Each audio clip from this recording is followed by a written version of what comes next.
Esse senhor que eu citei, foi meu professor, pastor Russell Shedd, ele trazia Cristo quando ele chegava, não precisava abrir a boca. Você olhava para ele e falava, Jesus está com ele. Então, a gente precisa chegar num nível de crescimento espiritual, de dependência de Deus, dependência do Espírito Santo, de conhecimento da palavra, de tal maneira que a tua vida seja transformada ao ponto de você, aonde você estiver, falar, Jesus está aparecendo no que você está fazendo. Às vezes a gente fica buscando para achar identidade, para achar o dom, uma coisa extraordinária. Eu quero ver o extraordinário de Deus se manifestar. Olha, o ordinário de Deus é extraordinário.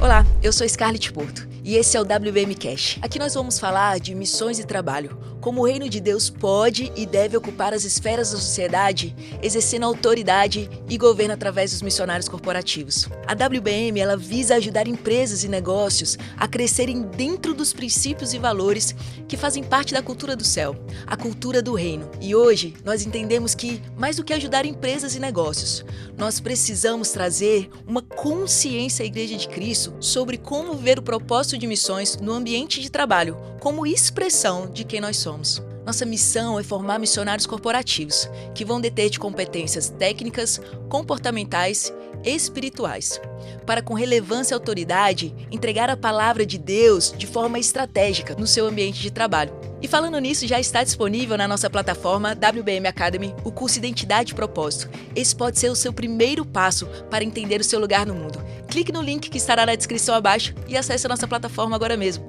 E vamos lá para o próximo episódio.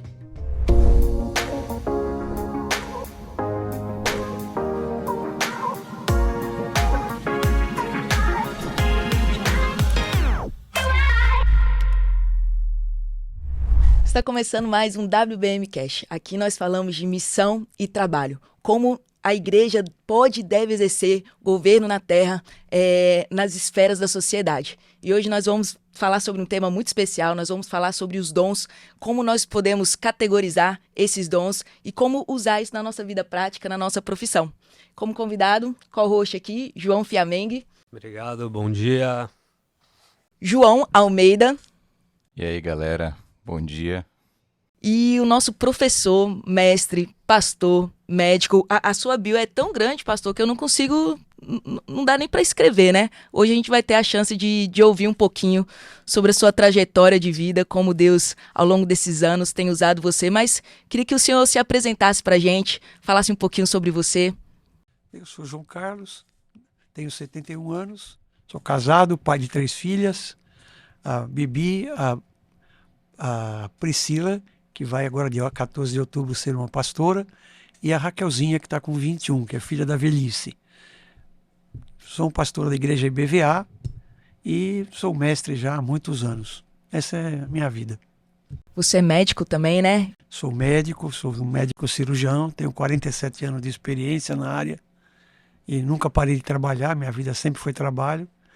E é isso, desde pequeno, desde adolescente eu ensino.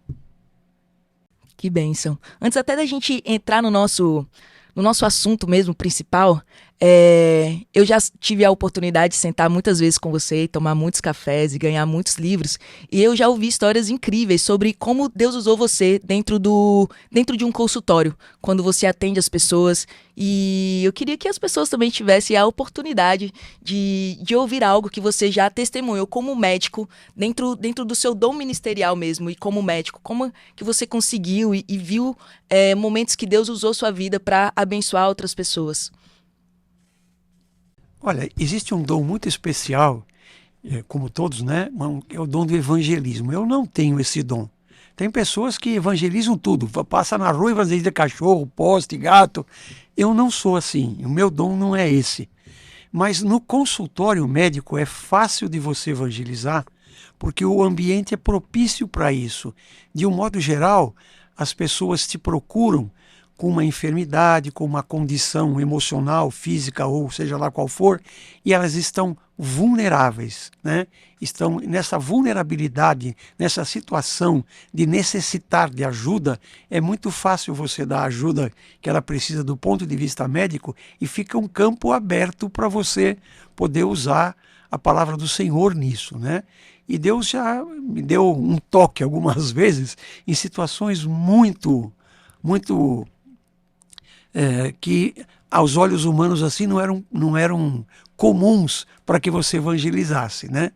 Isso aconteceu várias vezes comigo, pessoas que vêm perdidas numa situação com droga ou com uma enfermidade psicossomática e você interfere naquele momento, né?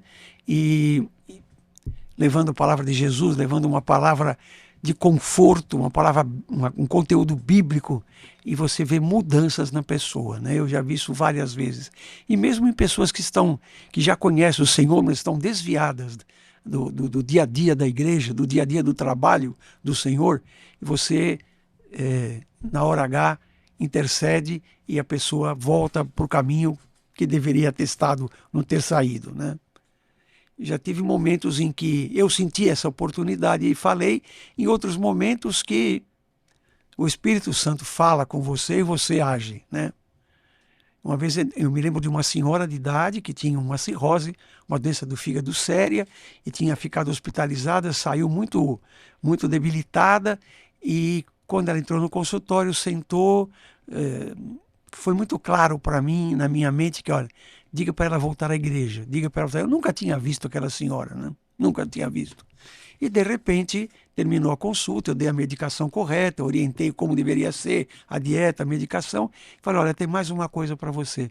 Você precisa voltar para Jesus, você precisa voltar para a igreja. E aquela senhora desmontou ali, né? Em choro, em lágrima, e toda a família, tinha 3 pessoas junto com ela, as 3 também estavam desviadas, né, da igreja, estavam separadas do caminho que deveriam estar, na minha opinião.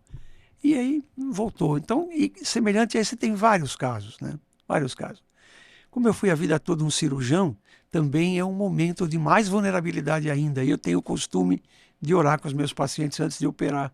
Isso incomoda eles? Você sente... Em que momento você... Como é que você aborda isso? Olha, eu queria orar com você antes de começar a cirurgia. Eu posso, né? A maioria pode. A maioria está, apesar da medicação pré-anestésica, apesar da tranquilidade, apesar da confiança do médico, sempre tem um certo grau de ansiedade quando vai ser submetido a uma cirurgia. Principalmente cirurgia média, cirurgia grande, né? Não estou falando de uma coisinha pequenininha. E aí a maioria aceita orar. Quando aceita orar, eu falo, olha, Jesus está aqui, o Senhor está aqui, o Espírito Santo de Deus está conduzindo tudo isso. Fique tranquila, vai dar um bom resultado, né? Então estamos na dependência do Senhor. Então, e é uma coisa muito boa. Muitas pessoas aceitaram Jesus, me contando depois dessa oração, ou então voltaram ao que deveria ter, do qual nunca deveriam ter saído, né? Que oportunidade incrível, né? Eu assisti recentemente uma minissérie que chama Painkiller, é Império da Dor, né? Que eles contam a história da indústria farmacêutica, de um dos medicamentos que acabou tornando, assim, tendo uma epidemia mesmo nos Estados Unidos. E o papel do médico, ele é fundamental no processo, tanto para o bem quanto para o mal, Sim. né? E quando a gente percebia que a indústria conseguia enviesar o médico para prescrever algo que não era necessário, né? A gente via ali os médicos acabando saindo da rota, né? Saindo do propósito real do juramento que ele fez no momento, né? Da sua formação. E hoje a gente vê que você tem essa oportunidade de ser um vetor de mudança, né, nesse Sim. ambiente, de usar da ética, de usar em nenhum momento você forçou ninguém a orar, pelo contrário, você ofereceu, né, como mais como um bônus, né, Isso. vamos dizer assim. E eu acho que a pessoa, ela está numa situação extremamente vulnerável, enxerga no médico uma pessoa relevante, com autoridade naquele momento, o que vem de Deus ainda vem com um plus, vem de uma forma que entra com muito mais eficácia ali naquele momento do que se fosse na rua, né? Sim, Como claro. fosse, poxa, deixa eu orar por você, né? Você precisa voltar para Cristo, né? Então a pessoa recebe de outra forma porque ela vai parar para te ouvir, né? Amém. Ela sabe que você fez uma formação, que você passou por um processo para estar sentado ali e minimamente você sabe o que você está falando, né? É verdade. Então, eu acho muito bacana isso, ver que existe essa possibilidade, né, do ambiente que o médico está, ele usar para também trazer o evangelho ali à tona, né? Existe essa possibilidade e é muito fácil. Para quem não tem um dom como eu de evangelismo, é fácil, né? Mesmo para mim que não sou preparado para isso, ou sei lá, dotado desse dom, né? Painkiller é analgésico, você sabe disso, né? É sinônimo. E tem uma coisa interessante nesse ponto que você levantou. Melhor medicina do mundo, medicina tradicional, não estou falando em variações orientais ou coisa assim. Medicina tradicional, o melhor do mundo, é feita numa região dos Estados Unidos chamada New England, é o nordeste dos Estados Unidos. Ali você tem Harvard, Yale e Columbia. Essas três universidades têm o maior número de prêmio Nobel de medicina do mundo. Nesse lugar é feita a melhor medicina tradicional do mundo. 80% do que o médico prescreve ali é induzido pelo propagandista. Naquele lugar, você imagina os outros, né? Então, essa indução você tem que estar muito preparado para não deixar ela acontecer, né? Todas as vezes que eu vou atender, eu vou para o meu trabalho profissional, para o meu consultório, eu sento e oro pedindo a Deus que eu não faça nada fora do padrão correto, né? Que interessante, né? A gente coloca muito isso como vilão, né? Essa parte do marketing e da indústria farmacêutica com relação a isso. E a gente acaba dependendo muito, né? Eu tô com dor, no momento da dor, o que resolveu meu problema, a gente vai ali e aceita pagar o preço e o valor daquilo. Eu lembro que na época da pandemia, uma das minhas orações era: Senhor, levante a sua igreja nesses laboratórios, levante o seu povo para que eles consigam trazer, né, a ciência para beneficiar toda a população. Mas isso também tem essa corrupção dessa ética. Como é que você lida com isso, né? Você falou que você ora para que o Senhor seja usado, mas, por exemplo, se João aqui quisesse fazer medicina ou quisesse entrar nessa área, como é que a gente poderia preparar a igreja para lidar nesse ambiente? Porque a gente lida com pessoas, né? Nem todo mundo tem dinheiro. A população mais carente, ela depende disso. E muitas vezes o mal, ele está muito presente ali, criando dependência das pessoas. Como é que a gente poderia, como igreja mesmo, ser uma solução? Eu acho que é o preparo ético, né? O preparo de você ter fundamentos bíblicos sólidos, cristãos, né? Esse preparo ético te ajuda a trabalhar contra qualquer coisa que venha quebrar essa barreira ética, né? Como eu me mantenho dentro de uma ética cristã? A igreja tem que dar suporte a isso, né? A igreja não é simplesmente um lugar de culto, um lugar de que você... É fundamental isso, mas um lugar que você louva a Deus, um lugar que você... Mas é um lugar que você prepara discípulos, né? A igreja que não faz discípulos está fadada a sumir, né? A igreja precisa discipular, e discipular é você fazê-lo crescer no sentido de ter um envolvimento com aquilo que ele trabalha, com aquilo que ele faz, com o seu dia a dia, dentro do princípio de ética cristã. O discipulado é isso, né? Entre outras coisas, é fundamental que você tenha esses princípios. É papel da igreja. A igreja precisa dar esse suporte ético dentro da sua função de discipuladora. Pastor, eu acho interessante essa questão de ética cristã na medicina. Eu vou dar um exemplo que aconteceu. Eu acompanhei minha mãe no GC dela, e aí tinha uma moça lá, ela estava falando que o filho dela estava querendo fazer engenharia. Aí ela, não sei o que, vai fazer engenharia, você tem que fazer medicina, pô, fazer engenharia para ser Uber, tem que fazer medicina, que é o que dá dinheiro, não sei o que. Eu falo, pô, minha mãe teve um problema de saúde, tem um problema de saúde, né? E a gente teve muitos entraves recentemente com isso. E dentro do hospital eu percebi como faltam médicos por vocação, sabe? Porque, assim, lá dentro do Hospital do Plano, claramente a medicina é um negócio. E, assim, a falta de tato das pessoas com lidar com o paciente, assim, a gente deu muita sorte. Por exemplo, minha mãe é uma pessoa mais esclarecida, né? Ela sabe ir atrás dos direitos dela, ela sabe brigar. A gente tem pessoas da nossa família com condição de ir na justiça e brigar, mas, pô, eu já sentei num consultório e a oncologista de minha mãe, por exemplo, falou, ó, o medicamento que pode te manter vivo é esse aqui. E a dose dele é R$ 36.000. Uma dose da quimio. Ele não está no hall da Anvisa, então o plano não paga. Você pode ir procurar esse tratamento em outro lugar. Então, assim, a gente sabia do direito que tinha de brigar, mas, por exemplo, quantas pessoas mais humildes não chegam lá e sentam e recebem essa sentença de morte, entendeu? De uma pessoa numa posição de autoridade, de um médico, né? Então, como faltam essas pessoas que seguem isso por vocação? E como faltam pessoas chamadas por Cristo para exercer a medicina hoje em dia, né? Trabalhando essa ética cristã dentro da medicina. Eu tenho duas coisas para te dizer a respeito disso. A primeira delas é que eu já tenho 47 anos de formado, né? Já vivi 60 anos em São Paulo e agora estou 11 anos aqui na Bahia e o cenário se repete. 80% dos médicos são ateus ou agnósticos. Então, esquece dessa história de ética cristã com o médico, porque a maioria não tem. Daqueles que sobram, esses 20%, a maioria são os católicos descompromissados ou os espíritas que não têm esse princípio ético.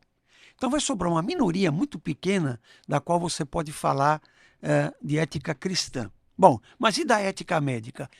A ética médica ela está baseada, entre outras coisas, no juramento de Hipócrates. Nesse juramento de Hipócrates, tem uma porção de coisas que as pessoas sempre citam que o médico não pode fazer. Então não pode fazer isso, não pode dar um remédio que faça mal, não pode fazer aborto, não pode isso, não pode. E, se assim proceder, todo ouro e toda prata serão meus. Ou seja, este cara que vai fazer isso tem que ser bem remunerado, tem que ser adequadamente pago. E o médico hoje no Brasil, com a exceção da exceção daqueles que têm um consultório particular, ou seja, 1% da população médica, é um indivíduo mal pago, explorado, judiado e imposto uma série de regras para ele trabalhar. Dentro deste conceito, as pessoas que não têm um firme fundamento de fé ou de ética, é muito difícil você se manter íntegro. Muito difícil. O convênio, seja ele qual for que você estiver pensando na sua mente, é um lugar de exploração do profissional. Ou entra uma pessoa no hospital, por exemplo, que fica 3 meses internado, gasta uma fortuna de dinheiro, nunca passa de 4 ou 5% da conta o valor que o médico recebe. Então é um absurdo.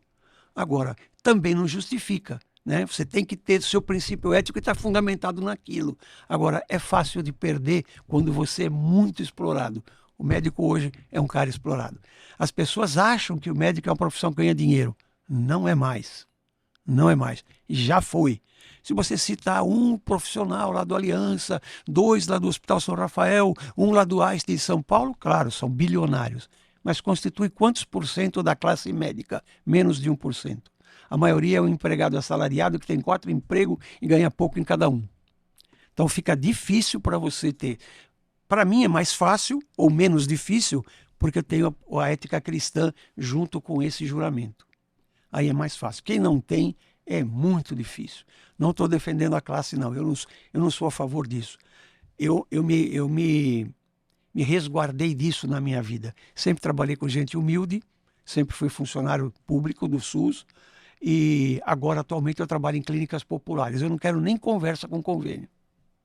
Eu trabalho atualmente com um cirurgião excelente, que é um médico oncologista. Ele está operando, eu estou com ele há 6 meses operando. Tem convênios que não pagaram a primeira cirurgia que eu fiz com ele. Então é difícil, é muito difícil. Se não tiver princípio moral sólido, você não aguenta. Acontece essa desgraça aí. E aí, quando a pessoa que ela entra, né? Porque até você passar no vestibular é muito difícil, né? Uma pessoa que decide fazer medicina. E a gente vê que a grande maioria nas escolas, o pessoal tem essa visão de que o médico, se eu fizer medicina, eu vou ser rico. E muitos entram nesse lugar. Ou então aquele que é mais romântico, ele quer fazer medicina para entrar no Médicos Sem Fronteiras e fazer missões nos países mais pobres. Mas isso também acontece...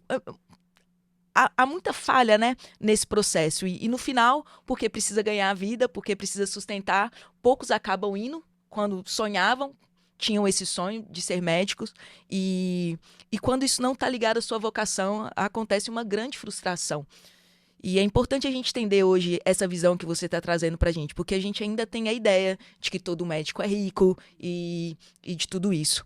Pensando, né, nessas pessoas, nos jovens que, por exemplo, que querem servir a Deus, que entendem que tem uma vocação, quais são as características que, por exemplo, você teve quando jovem que te apontou essa profissão, que faz você ser feliz dela, por mais que você não ganhe o tanto que você merecia, por mais que você se exponha a lugares de muito risco sempre, mas o que faz valer a pena hoje, pastor? Acho que só para acrescentar a sua pergunta, Cacá, e aí eu acho que é uma dúvida de muitos, né? O que a Bíblia fala sobre isso? Quais são as diferenças dos dons de identidade, os dons ministeriais, que te ajudam a te apontar para uma determinada carreira, né? Poxa vida, uma pergunta difícil. Olha, para mim, foi mais ou menos claro quando eu era adolescente, eu gostava muito das ciências biológicas e da química também. Então, apontava devagarinho para uma área, não era de exatas, não era de humanas. Então, era mais ou menos uma vocação quase que natural, né? Na área de ciências biológicas. E à medida que foi passando o ensino médio, ficou claro para mim que eu queria fazer medicina. Tinha também, naquela época, né, eu entrei na faculdade em 1971, para você ter uma ideia. Você não era cristão ainda. Não era cristão, mas tinha naquela época a ideia de que, ainda que não fosse só financeiramente, né, porque eu já via um declínio, né, ainda que não fosse só financeiramente, socialmente sempre teve muito valor. E eu vinha de uma classe social muito baixa. Meu pai era um eletricista, minha mãe uma costureira.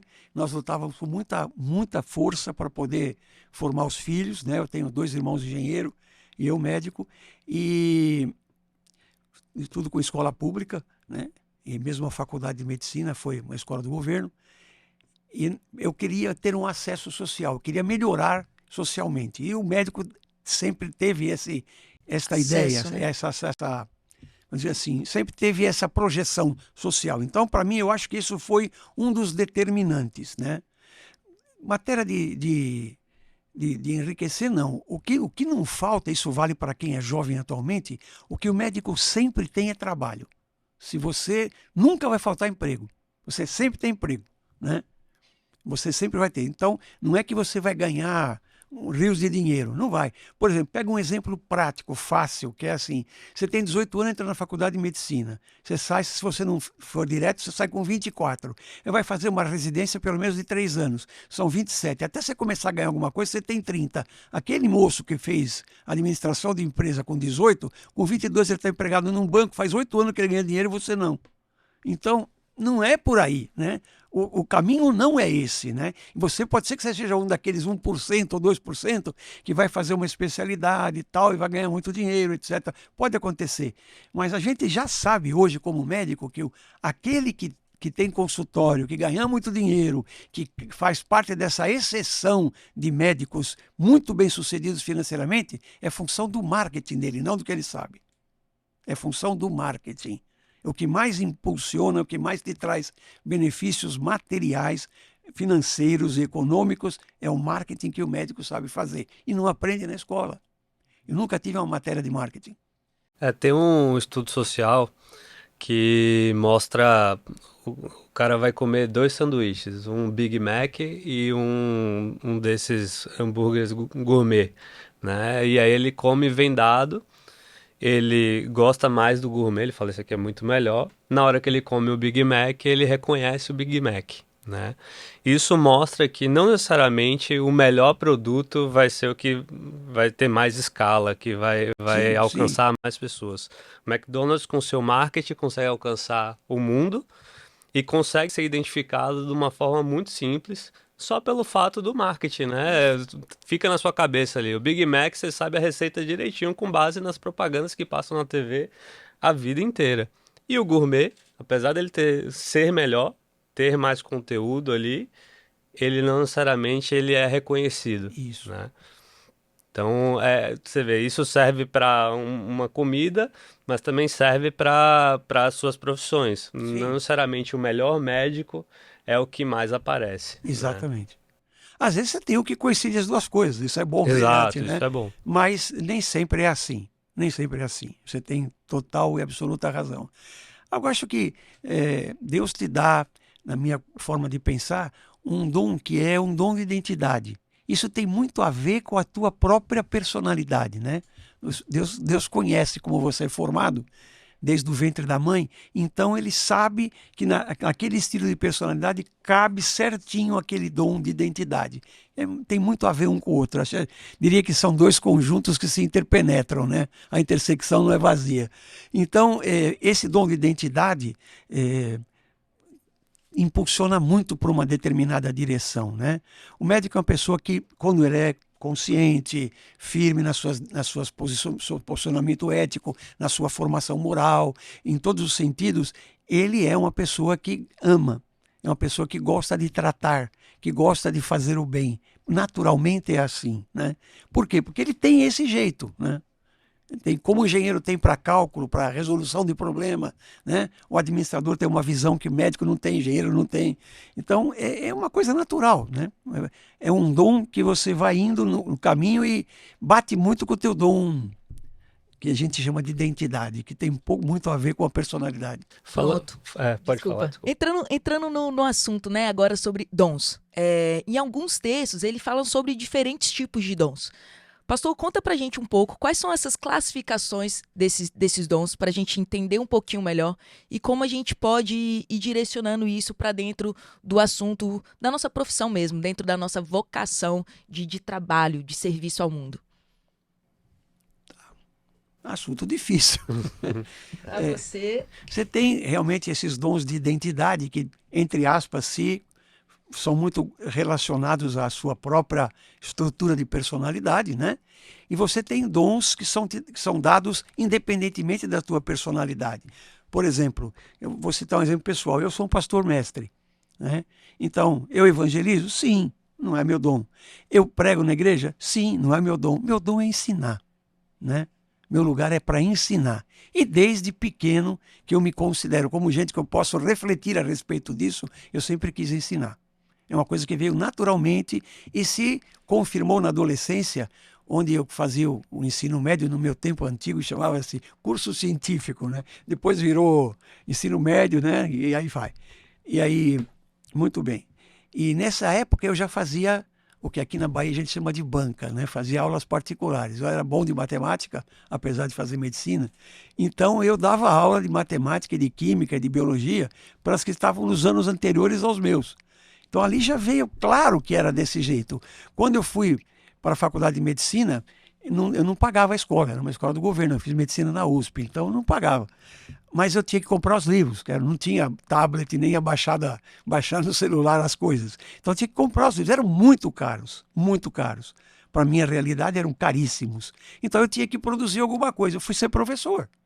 Eu dava aula nos cursos naquele tempo se chamava, hoje se chama supletivo, né? No meu tempo chamava madureza, olha que nome antigo, né?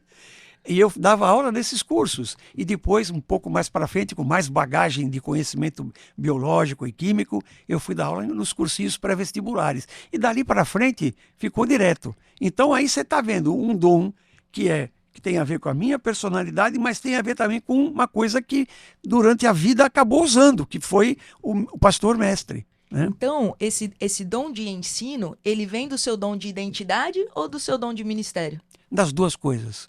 Ele vem do meu dom de identidade somado, ou, digamos assim, ele vem, uma palavra boa para colocado aqui, ele vem catalisado pelo dom ministerial. Ok, você se converteu, então você entrou na faculdade, você não era convertido ainda. Não. Você já exercia o dom de ensino, ainda Sim. que sem saber o nome, entender essa categoria. Isso. Então, os dons de identidade são para toda a humanidade? Para toda a humanidade, na minha opinião. Todo ser humano, ele Tem o seu dom de identidade. E quais são esses dons? Tem muitos. Eu não sou a pessoa mais abalizada para falar disso, mas tem muitos. É o de contribuição, Isso. de ensino, Pode falar. de misericórdia, me lembra aí. Isso. Esses são os 12, né? Os 12. De identidade. Isso. Me ajuda aí, pessoal. O médico precisa ter alguns desses que você está citando, quando é o médico, como eu enxergo a medicina, tem dor de misericórdia também, né? Tem situações que você precisa exercer isso, senão você não E aí, consegue. aí que tá o problema, né? O médico que não tem esse dom É difícil. de misericórdia, porque ele acaba trazendo ainda mais dor na experiência com o seu paciente. Então, de identidade é sobre toda a humanidade. Toda a humanidade. A gente tem alguma coisa Aquele característica. liderança, Isso. influência, né? Claro, claro. Acho que Influência, liderança, misericórdia. Todas essas coisas são dons que é distribuído. Porque, como ele está linkado à estrutura da personalidade, na minha forma de pensar, então todo mundo tem, né? Todo mundo tem um ou dois ou três que se identificam. Eu lembro que uma vez eu estava numa classe da IBD com os jovens, e aí o professor, ele estava explicando, né, sobre esses dons. E aí ele foi perguntando, a cada dom que ele ia explicando, ele ia perguntando quem se identificava com aquilo. Então, o de misericórdia, um levantou a mão, e o de contribuir, o outro levantou a mão. Mas na hora que foi o de liderança, eu vi assim, 90% levantando a mão. E aí eu pensei duas coisas, né? Ou o Espírito Santo está distribuindo mal, ou a gente está com um entendimento ainda muito equivocado sobre essa questão. Talvez de comparar. Eu acho que o de liderança é melhor, então eu preciso buscar esse, porque o de misericórdia, não, esse dom. E como é que a gente pode lidar com isso? Você que é pastor também de igreja e você lida com pessoas que estão o tempo todo tentando encontrar o lugar, e você deve ver pessoas que estão, tipo, se desviando, né, da sua vocação por conta dessa mal interpretação que a gente tem, dessa categoria que a gente coloca um melhor do que o outro. Como? Bom, primeiro que não tem o melhor que você tem que estar no lugar certo na hora certa, né? Eu venho de uma igreja, estou numa igreja, atualmente vocês conhecem, ou se não conhece, fica conhecendo, que é a Igreja Batista Vilas do Atlântico. Nós somos 10 pastores, totalmente diferente um do outro, completamente diferente. E tem um pastor líder, que é o pastor Marcos, se eu posso citar o nome. E ele tem um dom de liderança, ele consegue lidar com esses 9 ou 10 indivíduos que têm formação diferente, têm alguns princípios básicos diferentes e teologicamente então nem se fala. Tem 8 de um jeito e 2 do outro, né? E nós conseguimos conviver. Por quê? Porque sob aquela liderança ele consegue lidar com os opostos. Então eu nunca estaria nesse lugar, não consigo. Eu não conseguiria fazer isso, porque eu não tenho esse dom. Então, precisa ter um dom específico para poder estar nesse lugar. Me surpreende todo mundo ter levantado a mão no liderança aí na sua pesquisa de classe. Eu também tenho essa ideia, o pessoal responde isso, mas eu acho que é sem saber, por desconhecimento. As igrejas precisam trabalhar mais esse assunto, mostrar mais, fazer mais indivíduos frequentar as classes, entender o que significam os dons, aprender sobre isso, ler sobre isso, discutir sobre isso, para que você possa entender, né? A minha esposa, por exemplo, tem dom de oração, tem um dom de discernimento de espírito, que não tem nada a ver com o meu, né? Eu também oro, eu também tenho esse entendimento em certas horas, de espirituais e tal, mas não é igual dela. Ela não quer dar aula nunca. E ela foi a vida inteira uma professora de enfermagem, mas não gosta. Não é do jeito dela, né? Aproveitar aqui, vou pegar uma consultoria, tá? Eu ainda tenho uma dúvida em relação aos meus dons ministeriais, tá? Quando adolescente, eu estava numa viagem missionária e nessa viagem missionária eu estava lá evangelizando, pregando, entregando cesta básica, fazendo peça, cantando e batendo palma errado, porque eu não consigo bater palma e cantar ao mesmo tempo, então você vê que a minha habilidade não é essa, mas eu estava fazendo tudo. Só que eu identificava ali que eu estava fazendo tudo porque eu tinha que fazer dentro daquele contexto, mas nenhuma daqueles dons ali, daquelas habilidades eram minhas, de fato, né? E eu me questionei isso a Deus. Eu falei, pô, Deus, eu tô aqui, eu quero te servir, mas eu quero te servir com excelência. Eu não quero só fazer Meia boca. meia boca e sabendo que eu tô, às vezes, até atrapalhando em determinado momento algumas coisas, porque eu tava ali para completar a peça, né? Sim. Precisava ter uma árvore, eu era árvore, tava tudo certo. Mas eu coloquei isso diante de Deus, eu tinha 16 anos, se eu não me engano, e Deus me deu uma revelação, né, em sonho, de que o meu ministério seria cumprido através do empreendedorismo, né? Porque eu sabia isso aí, eu já tinha uma habilidade natural, que eu era bom vendedor, era um bom comprador, eu comprava e vendia as coisas com muita facilidade. Então tinha um dom ali voltado para a área de comércio, né? Para lidar com pessoas, um pouco de liderança, mas aquilo ficou claro para mim. Eu falei, então beleza, eu já tenho uma certa direção, né? Deus me mostrou isso aqui e para mim ficou ali na cabeça que eu seria um provedor da obra, né? Que eu já não iria mais para o campo missionário. Eu falei, então eu vou ter que trabalhar para bancar a obra e bancar os missionários. E no decorrer da minha carreira, eu esqueci um pouco dessa palavra que Deus tinha me direcionado. Eu trabalhei durante muito tempo como empresário, fui profissional de mercado também. Num momento de dificuldade, fiquei em movimento ali tentando me realocar para o mercado de trabalho para justamente prover o que era necessário para a família. Mas em determinado momento Deus me trouxe de volta para o âmbito empresarial mesmo, para me tornar empresário novamente. E foi assim uma virada de chave e ele me lembrando da palavra que ele tinha me dado na adolescência, né? Nesse contexto, eu percebi que, tipo, era o empresariado ali, o ambiente empreendedor, ele me dava muito mais possibilidades do que somente fomentar a obra, do que somente manter missionários. Sim.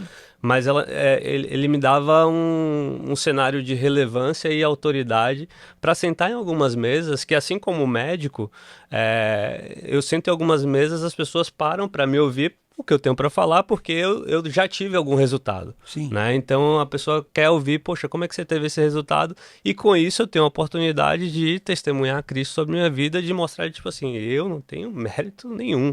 Basicamente o que eu vivi aqui foi pela graça, foi Deus permitindo eu viver isso, né? E aí eu me encontro agora na fase dos dons ministeriais, de entender, eu sou um evangelista, eu tenho um dom pastoral, eu tenho um dom apostólico, de mestre, eu não sei. Eu ainda não sei qual é o meu dom ministerial. Como que eu consigo identificar A isso? resposta para isso é uma resposta simples, não é a resposta mais usual que você provavelmente teria, mas é o que eu realmente acho. Eu tive na minha vida uma pessoa que marcou profundamente a minha formação como um homem de Deus, como um pastor e como uma pessoa que gosta dessa área. Chamava-se Russell Shedd. Foi o maior teólogo que nós tivemos no Brasil, até onde eu sei. E ele dizia o seguinte, que os dons ministeriais são muito mais do que aqueles que estão escritos na Bíblia. Que o Espírito Santo é muito mais amplo do que aquilo que está colocado ali. Você achou o seu dom. O seu dom é esse que você tem. Esse é o seu dom. Não precisa ser apóstolo, ministro. Você tá fazendo coisas para o Evangelho através daquilo que você faz com excelência. Né? Eu me lembro se você me permite citar, me lembro de uma pessoa, no começo do século XX, final do 19 por 20, era muito comum os evangelismos de grandes multidões e faziam tendas e pregava aqui, pregava ali e tal. E até apareceu um homem, que era um empresário, né? Que ele queria fazer alguma coisa, mas ele não sabia, ele não falava bem, não dominava totalmente o inglês na época. Essa história se passa nos Estados Unidos, na costa oeste americana. Esse homem chama-se Demos Shakarian. Ele é o fundador daquilo que se chama Adonep. É isso. E ele não tinha, ele não sei pregar, não conheço o evangelho a fundo, não tenho jeito de falar com as pessoas. O que é que eu sei fazer? Bom, eu sei chamar as pessoas que pregam. E eu sei arrumar um lugar para fazer isso. E eu sei montar uma tenda. E quando eu não tiver dinheiro, eu tenho um monte de gente que eu me relaciono empresarialmente que me ajuda a montar. Então o que eu vou fazer é isso. Tem Adonep no mundo inteiro por causa desse homem. Ele nunca pregou nada. Ele nunca fez eu vou pregar, Não, ele escreveu um livro contando essa história, mas ele não é um pregador. Nunca foi um pastor, um evangelista, nada. Ele trabalhou para fomentar o evangelho dentro daquilo que ele tinha de dom, né? Então, por que meus dons ministeriais têm que ser exatamente aqueles que estão escritos? Não estou dizendo que eu tenho que extrapolar a Bíblia toda hora, mas se eu colocar o Espírito Santo só nesses, eu coloquei Deus numa caixinha. Ele só faz isso. E Deus é Deus. Ele dá o dom que ele quiser, para quem ele quiser, do jeito que ele quiser. Senão, eu não creio que ele é soberano. E eu creio. Então eu acho que você já achou o seu dom. Muito bom. Muito bom esse ponto de vista, porque às vezes a gente se coloca ali, tem que se encaixar em algo que tá ali, né? E até me dá uma tranquilidade de, tipo, eu acho que eu tô no caminho certo, eu acho que eu tô fazendo a vontade de Deus, porque para mim é o que importa.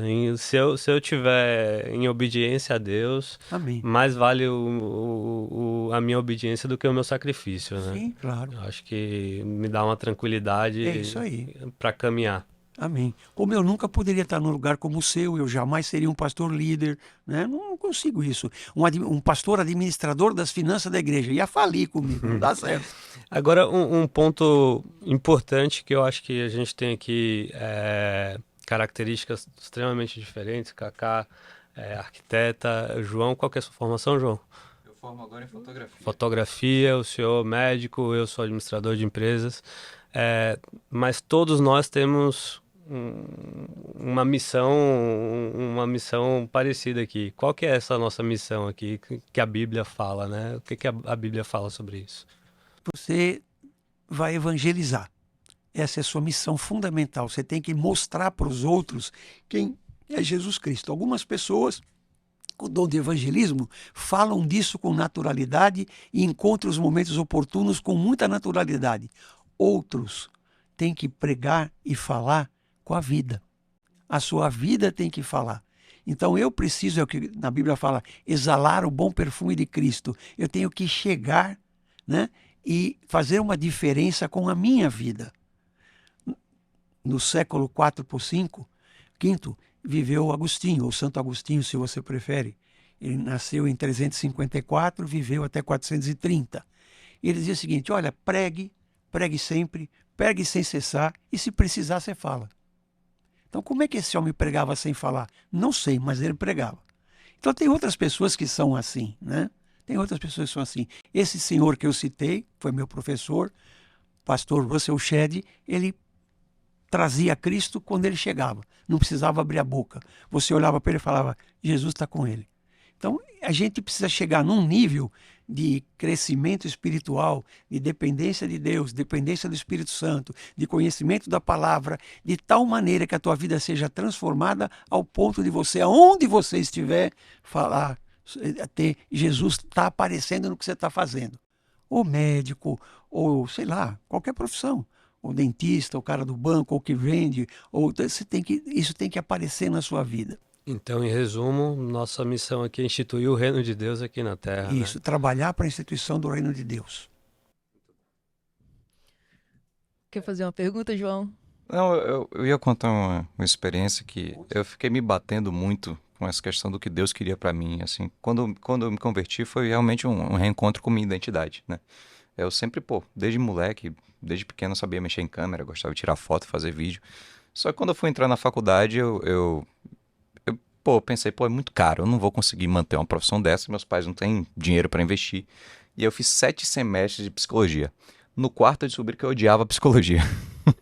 E toda vez que eu ia me matricular para o próximo semestre, eu pensava: caraca, eu tô na metade. Eu posso largar, eu posso continuar, mas eu já tô quase formando, e se eu largar, enfim. E, quando eu entrei na igreja, eu já fui tendo outra experiência que eu pude servir com comunicação. Então, Deus foi me mostrando onde Ele queria que eu estivesse. Até o momento que ficou muito claro, foi uma pessoa que eu não conhecia, que chegou comigo e começou a falar que teve uma visão comigo e que, era o que Deus queria de mim. E pra mim tinha sido só mais uma confirmação do que ele estava me falando. Eu tranquei meu curso e foi quando eu comecei a fazer fotografia. Só que pra mim o caminho de Deus pra mim ele estava muito pavimentado, sabe? Eu tô aqui na igreja, eu pensava muito em ministério integral na época. Falei, a forma de eu servir o reino com minha profissão é aqui dentro. Eu vou continuar aqui dentro. E eu tomei uma cortada de asa forte, porque tudo que eu imaginava que ia acontecer não estava acontecendo. E, eu precisava ganhar dinheiro de alguma forma, eu continuei trabalhando em outras áreas. Eu lembro, assim, que eu tive uma crise de identidade horrível, que eu lembro que eu estava fazendo uma ação comercial para Itaipava. E, assim, o comercial era a maior bagunça que você pudesse imaginar em termos da nossa ética. E logo depois eu fui fazer um trabalho. Foi a gravação de uma série. E a produtora que contratou a gente, os donos da produtora, eles eram cristãos. E foi uma experiência muito legal, porque é uma série para TV, não é nada cristão, é uma série comum. Pô, só que todo mundo que estava na produção era crente, as pessoas iam chegando, a gente ia conversando e tal. E assim, eu tive um exemplo muito positivo com a moça que era do financeiro dessa produtora. Porque o pessoal da direção da obra, eles batiam cabeça demais. E assim, a mulher era, pô, parecia a personificação de Jesus. A gente foi 30 dias alocado filmando. E assim, cuspiam na mulher de todo jeito possível. Assim, de todo jeito possível. Tipo, de ofensa mesmo. E de escarnecer a fé dela, né? De falar com ironia. E ela sempre estava sorrindo e, tipo, servindo todo mundo. E assim, no final da série a gente teve uma experiência muito legal. Eu até contei pra Cacá esses dias que, tipo, o diretor chegou pra gente e falou, pô, muito obrigado pela paciência de vocês. Assim, porque nesse meio de audiovisual é muito comum dar briga nessas produções. Imagina você ficar 30 dias intocado longe de sua família, com pessoas que você não conhece, dá muita briga em set. E ocorreu tudo da forma mais tranquila possível. E eles vieram agradecer. Falaram, nossa, assim, pô, a gente tem outra visão agora de crente, né? Então, assim, eu pensei, caramba, é isso. Essa é uma forma de servir ao reino, né? Essa é uma forma de pregar com ações, né? E assim, eu fui vendo formas de exercer isso sem estar dentro da igreja, tirando foto dentro de um culto, por exemplo, sabe? Isso é maravilhoso, porque a maioria das pessoas que passam por uma conversão, mais ou menos na sua idade, ela choca com a igreja, né? E de repente ela vê muitas possibilidades. E uma das coisas que a WBM tem como princípio dela é de trazer a consciência à igreja de Cristo de que tem sim os pastores que vão viver ali de forma 100% se doando para a igreja. Mas todos nós temos um ministério integral. E quando a gente, nesse ambiente de igreja, no ambiente da comunidade, a gente vai... Eu falo o seguinte, você quer descobrir o seu dom, seu ministério? Sirva em tudo. Sirva em tudo. Um momento você vai sacar que tem um daqueles ali que você vai sentir uma alegria. A sua vida vai fazer mais diferença. As pessoas vão te elogiar, as pessoas vão te pedir por aquilo. Aí você começa a ter direcionamento, que eu acho que é essa área aqui. Mas muitas vezes a gente espiritualiza isso e a gente fica no desejo, né? Que vem um anjo, uma grande revelação e Deus coloca o meu propósito na minha frente. Eu falo muito isso para os adolescentes. Eu já trabalhei em tudo nessa igreja. Tudo, tudo, tudo. Já só não toquei na banda dos homens, porque não podia, mas outro dia eu fiz um podcast no dos homens e falei, gente, então esse lugar da gente se colocar, experimentar, e dentro da comunidade, e ouvir os outros, e colocar a sua vida a serviço, aquilo vai te mostrando direcionamento. Mas a gente quer muito do tipo ouvir mesmo essa palavra, né? A Bíblia fala com relação aos dons espirituais que nós devemos buscar eles. Então, dentro dessas categorias de identidade, né, que tem a ver com a nossa personalidade, aquilo que a gente tem afinidade, ela pode sim e deve estar muito ligado à nossa profissão. Tem os dons espirituais, aquele que nós, quando conhecemos o Espírito Santo, então nós usufruímos de quem o Espírito Santo é e nós manifestamos isso para o mundo. Tem os ministeriais. Eu vejo você muito, João, como apóstolo. Então, aquele cara que está abrindo novas frentes, que vai em lugares onde ninguém foi e vai plantando novos projetos e vai deixando. João, ele tem uma habilidade incrível de gerar novos líderes. Então, ele cria pessoas, ele gera novos líderes, ele vai deixando essas pessoas nesses lugares. Então, ainda que expanda, né, aquilo que... Porque Deus é soberano, a Bíblia está sempre nos direcionando algo que tem a ver. Mas a gente precisa se colocar naquele lugar de experimentação. A gente precisa entender a nossa satisfação ao serviço do outro. E aí a gente vai sacando aquilo que Deus já colocou no nosso coração. Eu acho que a vida mais triste que a gente pode ter é quando a gente separa. O meu ministério, o meu serviço a Deus e a igreja está aqui e a minha carreira, a minha profissão secular, ela está em outro lugar. Eu acho que muito das nossas crises de ansiedade, depressão, ela vem de uma vida separada. Né? E a WBM, ela vem, nós precisamos entender o que Deus já colocou, está escrito, está na palavra, o Espírito Santo, ele vai nos direcionando isso também, ele usa a igreja para nos mostrar, para revelar isso, E a gente precisa cada vez mais buscar esse lugar de encontro, para que a nossa vida com Deus seja isso que Santo Agostinho falou, ela simplesmente seja um perfume, ela seja uma expressão natural. De quem Cristo é. Amém, é isso mesmo. É isso mesmo. No século XVI, já fazem muito tempo isso para trás, na Reforma, um dos reformadores foi Calvino, ele dizia claramente que não existe e nem pode existir separação entre o que é sagrado e o que é secular. Tudo é sagrado, dependendo de como você olha. Então, tudo é para o Senhor. O cara escreveu isso no século XVI, né? Faz 400 e não sei quantos anos, se não fizer mais que 500 anos. O cara escreveu isso. Então, está correto, é isso, o caminho é esse. E outra coisa que é só... Não quero pregar em cima do que você falou, mas às vezes a gente fica buscando para achar identidade, para achar o dom, uma coisa extraordinária. Eu quero ver o extraordinário de Deus se manifestar. Olha, o ordinário de Deus é extraordinário, né? O dia a dia com Deus, e você testou aqui, trabalhou ali, fez isso, olha, meu dom não é cozinhar, mas eu sei lavar louça, eu sei fazer aquilo, eu sei fazer outro, você vai vendo tranquilo, e Deus vai te conduzindo, você vai entendendo qual é o seu caminho, né? Eu entendo claramente que não dá para ser líder, não é o João Carlos, né? Não dá para ser financeiro, não é o João Carlos, entendeu? Para pregar, prego na igreja, prego direitinho, aprendi, fiz escola e tal. É o meu dom? Não é, o meu dom é ensinar.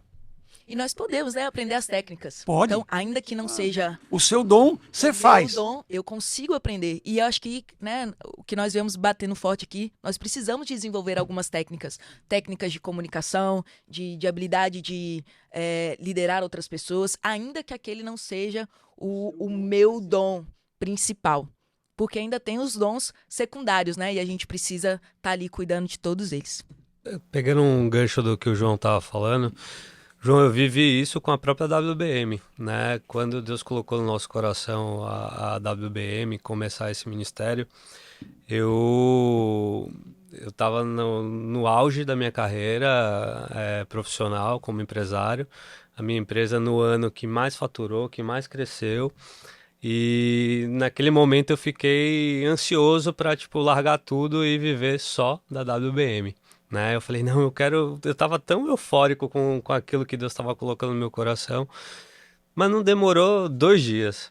Deus colocou claramente no meu coração de não, você tá abrindo essa porta, não é à toa que Kaká é a CEO hoje da WBM, porque eu não poderia atuar como CEO da WBM sendo vice-presidente do Grupo Ergo, tendo um cargo executivo dentro do Grupo Ergo. A minha ideia era sair do cargo executivo, ficar no conselho só sócio e tá tudo certo e ia tocar a vida na WBM.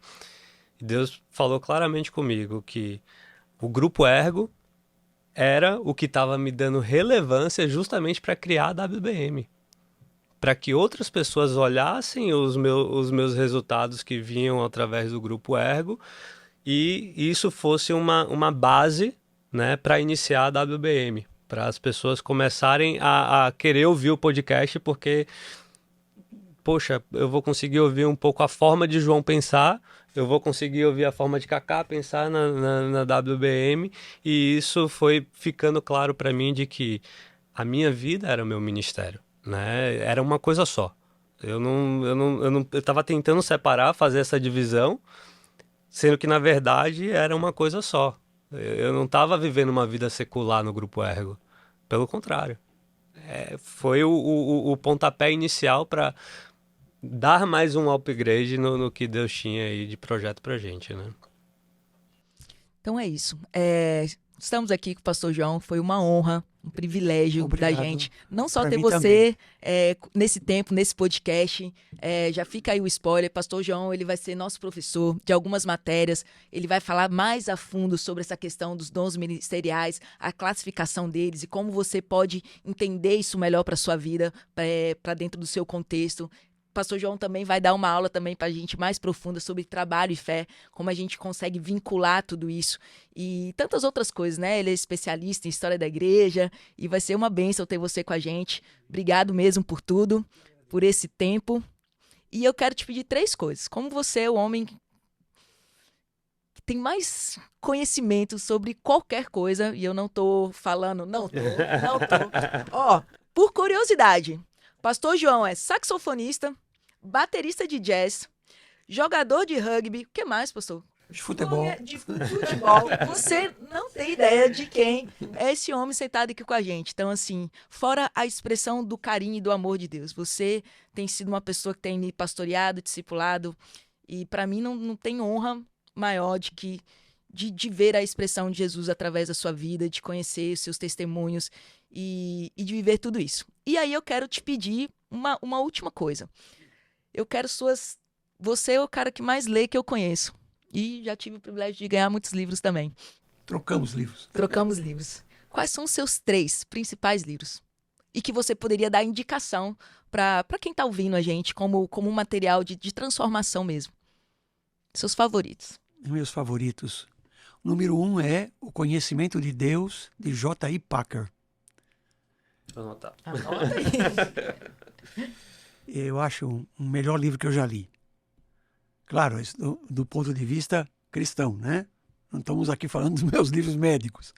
Muito bem, esse é o principal. O segundo, que me enriqueceu tremendamente, é um livro de John Stott chamado A Cruz de Cristo. John Stott é o autor, né? E o terceiro, eu colocaria sem medo de errar, Estudos no Sermão do Monte, e o autor é Martin Lloyd-Jones. Esses 3 são os que mais me marcaram. Tem mais, né? Tem mais. Eu não tenho essa facilidade, acho que pela própria idade, pelas dificuldades pessoais, de manipular com facilidade tudo que é de computação, tudo que é de tablet. Então, eu ainda tenho uma biblioteca física, né, que eu gosto muito dela. E eu tenho muita coisa preciosa, mas esses 3 realmente se destacam. Os 3 se destacam. Fica aí uma super biografia aí pra gente nesse tempo. Obrigado. Muito bom. Pastor, agradeço Muito em nome obrigado. da WM. Para mim é um prazer estar com você aqui, Igualmente. aprendendo, né, um pouco mais. Cacá fala muito bem do senhor e eu fico só de longe ali querendo ter uma oportunidade de poder aprender. Então, E você também, ela fala muitíssimo para bem. mim, obrigado. Para mim vai ser um prazer Amém. a gente está convidando o pastor para Amém. outros Com prazer. podcasts, para a gente falar de outros assuntos. A gente Isso. precisa desse conteúdo de forma simples, como o senhor passou aqui para a gente. De fato, o seu dom é de ensino. Para mim, ficou muito claro isso desde o momento que você começou a falar, porque a gente aprende com naturalidade, né? A gente não precisa se esforçar tanto para entender o que você está falando, né? Obrigado. Então, muito obrigado mais uma E vez. acho que você ficou claro que você achou o seu dom, né? Ficou. O seu dom é o mesmo do Carlos Leiro.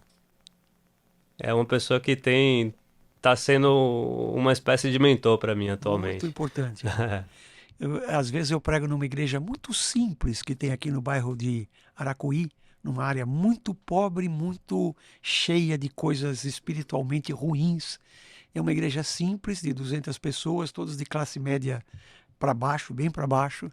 E eu vejo que assim, ele é um pastor de lá, o Vanderlei, ele tem algumas visões, ele comprou um terreno atrás da igreja para fazer um centro social.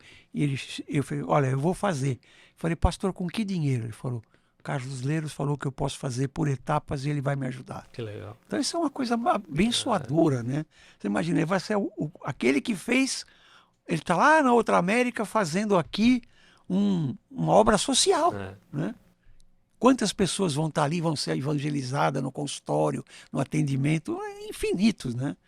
Você tem esse caminho. Obrigado, pastor. Eu acho que o incrível do corpo é isso, né? Então, Carlos Leiro de lá envia dinheiro, se constrói e vai ter uma sala com seu nome onde você já se colocou disponível para atender aquelas pessoas. Então, isso é o poder do corpo, onde a gente junto, cada um usando o seu dom, cada um usando a sua habilidade, serve e manifesta o reino de Deus. João Almeida, quero te agradecer também por você estar aqui, por compartilhar a sua história de vida. Cai de paraquedas aqui. Muito boa a sua participação, João. É importante, a gente quer sempre ter nessa mesa pessoas de diferentes gerações para que a gente possa discutir a Bíblia e como nós vamos instituir o reino de Deus na Terra. Então é importante que todos nós sejamos pontes, né? Que todos nós estejamos conectados para essa fase que nós entendemos que o Senhor está nos preparando, né? Para a Terra, para viver estes momentos. Então, Amém. Agradeço aí o nome de todos. E é isso, até a próxima. Tchau, tchau. Obrigado, tchau, tchau.